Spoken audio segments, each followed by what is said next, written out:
What is up, everyone? Today's guest is Ohio State Pickleball Club's president and founder, Fernando Esquivel. We're doing 10 questions, 10 minutes, and this episode is directed to college pickleball. So if you're into college pickleball, this is the episode for you. Fernando, it's great to have you on the episode, man.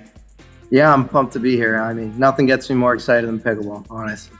No, hey, I'm with you there. And let's just get right into it. Question one, talk about college pickleball. The APP College National Championships happening January 3rd. What can we expect from that tournament? Yeah, to be honest, I'm not too sure what to expect just because, one, the other competing circuit right now is the DUPR Collegiate, and you have to qualify to get into nationals. So that being said, when you go there, you know you're going to be expecting the top of the top schools. Not necessarily the case for APP here. This is APP, from what I understand, their go at the college circuit. So they're trying to get as much interaction with colleges as possible. So if you're a college team, I think this is time to get noticed as well, since there's no requirement. Easy climb and rank for the APP if they're going to do some sort of collegiate poll. Also a chance to win money.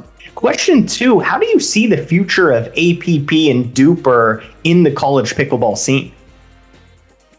As of right now, I see them as two separate, circuits. If they ever get together, that's not in my near future, sight. I will say DUPR was the first organization to provide an environment where college pickleball was taken more seriously. They're the first organization to put together tournaments where any school, any student that's part of an organization with pickleball could go. It's becoming more and more official as we go. And DUPR right now, I think, is recognized as the most legitimate one. Just because of how long it's been, they've had time to organize themselves pretty well. There's always room for improvement, but beggars can't be choosers. Us college students are just happy that there's been a place where we can play and it's a little more serious than just organizing play ourselves amongst schools. There's ranks, there's money to be won, there's rivalries to maintain, all that good stuff. And then the APP, like I said, this is the first go that they're having at it. We're excited to see what's coming up of it. They're starting off with a tournament with the title of National Championship. So interested to see what goes on there, how it's organized. It seems that they're simulating some sort of MLP play where it's team, but they're also including singles, which DUPR doesn't incorporate unless it's a tiebreaker, or as they call it, their dream breaker match. Question three, what does the overall 2024 college pickleball scene look like? Like, what can fans expect from 2024? I'm curious to see how the programs grow as well outside of circuits. There's schools that are investing in collegiate programs as well for pickleball, in the sense that they're hiring coaches, building facilities. Ohio State hasn't gotten down to that. We're kind of pulling some teeth trying to get there. But like I said, it's all about funding and sponsorships and whatnot. That's another area that I'm really curious to see. Since we aren't NCAA recognized, I'm curious to see how sponsorships go, because there's kind of sky's the limit. We have no rules and regulations besides maybe brand deals that your school has if you're tied to being a club sport rather than like a student organization. And question four, what do you think the next step is for college pickleball to kind of take that next step of legitimacy, or whatever else that might be? What do you think it is? The next step would be, I'd say you see players like Ava Gnatowicz, you see players like Colin Schick, which are big names for, I follow PPA the most, and they're big names in the PPA, some of the top players in pickleball. And to go to a collegiate tournament where you think it's these players that just don't see this as a hobby, but something you do with all your free time, and then see them there where it's like not just their free time, but like their paychecks, it's pretty cool. So to take it to the next level would be, some sort of transition where, every other sport that someone plays in college, it's a route to professionalism in that same sport, whether it's track, whether it's cross country, basketball, baseball, soccer, there's some sort of route to the professional circuit. Pickleball being so new in general, whether you're pro or collegiate, there has yet to be that clear route of how to get to professional. And to be honest, I think we're still in that gray area where nothing's really defined. For collegiate pickleball, what would define it to be the next level would be like saying, these guys are the next generation of pickleball, you know? Question 5, as college pickleball gears up, how pivotal is recruiting and offering scholarships going to be in the future? That's going to be really interesting, especially because of the fact that there is no juniors tour yet. For the time being, I think the best colleges can do is kind of offer these scholarships. If they have the money or they see value in it, offer these scholarships and have people apply for them rather than, go out scouting these people. Sure.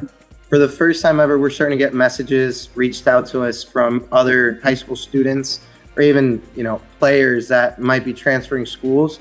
I don't think it's gotten to the point where they're transferring for pickleball, but it'd be pretty cool if it got to that point. But we're getting messages from high school students that are saying like, hey, I'm in between like these 3 schools. I'm this level player. What are the odds I'd be able to play at your school?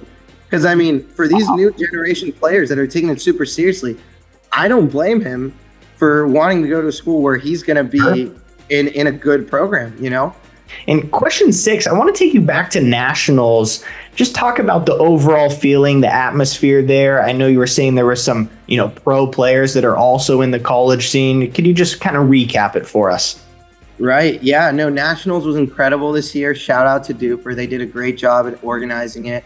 Very easy. They always do a good job at making us feel like valued in this environment. But either way, it's a lot of fun, and as angry or as much as the turmoil boils in the environment, at the end of the day, all the teams really like to shake hands. Everyone's being nice to each other. Everyone's talking and being like, oh, I really liked that one shot, or like, that was really nice. I didn't think you were going to get that. The environment is still very friendly, and we all understand that this is something we want to see grow. And the best thing for that is just like moving forward with a smile, the best attitude possible, Question 7, we're getting more into Fernando Esquivel. What makes him tick? So how did you get involved in pickleball? And then what made you start or found OSU Pickleball Club? Yeah, so I got into it earlier than I want to say the hype of it. They built some pickleball courts just coincidentally by my house. I'm from Pittsburgh. And my dad was a recreational tennis player.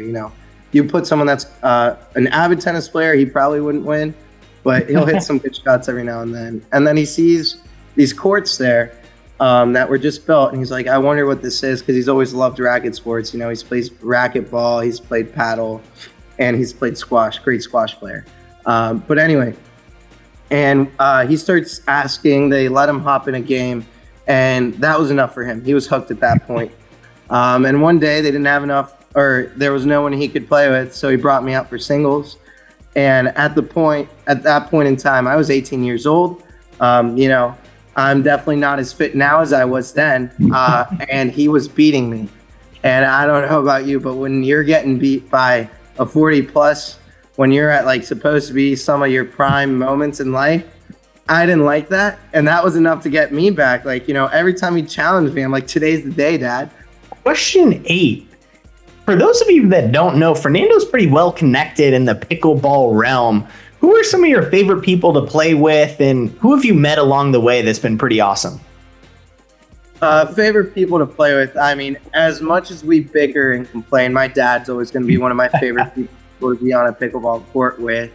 Even at this collegiate tournament, I was very fortunate where he was able to come watch me play. Cool. And Friday or Thursday, we got in, and it was a day where all colleges had access to the facility to hit around, get used to the grounds, whatnot. My dad hopped in a couple games, and we played against some other people, and it was really, I don't know. I mean, full circle. He was the first one to introduce me to pickleball, and that was my first collegiate tournament, and it's really cool to have him by my side there. I mentioned earlier the collegiate circuit. I've been able to be, I don't know if meet is the word, because I get a little timid against some of these big figures, but Colin Schick, walking in the hall is always cool. Like I said, Ava Ignatowicz at this tournament was really cool. I got to talk to her, really nice. Besides that, I know the Johns brothers have a sister in the circuit. Georgia, I got to meet her in Cincinnati, and I was very lucky where that's been formed into a friendship on top of it. Final segment here, we're calling it Buckeye or Ball. So I'm going to give you a situation and you tell me if it's a Buckeye or if it's a ball. Okay.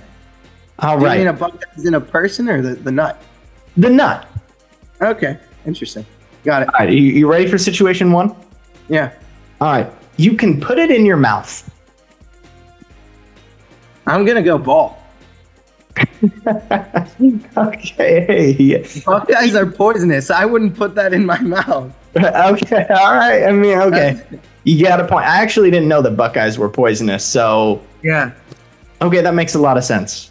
Okay. Number two, you can play with two at a time. I mean, I'll go Buckeye. I've seen students on the campus pick them up off the ground and juggle them. So, hey, 3 at a time.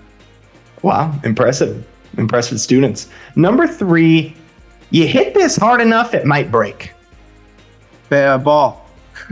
Okay. I mean, you can probably go either one with that. Last one, I'm going to leave this one to interpretation here.